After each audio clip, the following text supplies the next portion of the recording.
Илгертен кыргыз качан төшөктө жатып өлчүнө. Кыргыз уулу үчүн найзанын учунда, кылычты мизинде өлгөндөн артыгы эмне бар эле?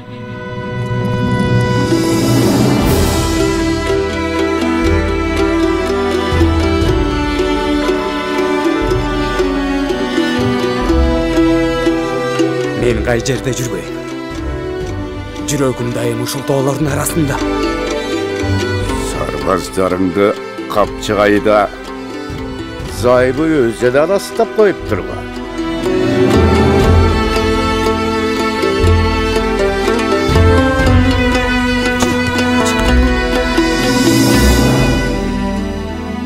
Атың ким, чырагым?